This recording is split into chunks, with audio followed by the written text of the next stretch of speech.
ஆறு படை வீடு கொண்ட ஐயா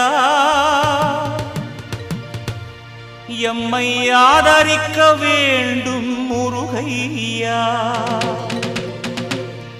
ஏறுமயிலேறி குரமாதுடனே வேலெடுத்து வருவாய் துயர் களைவாய் முருகா. வெற்றிவேல் முருகனுக்கு,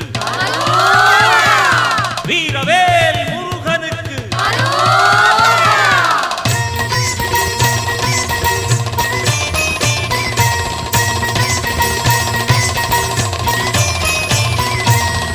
ஆறு படை வீடு கொண்ட ஐயா எம்மை ஆதரிக்க வேண்டும் முருகையா. ஆறு படை வீடு கொண்ட ஐயா எம்மை ஆதரிக்க வேண்டும்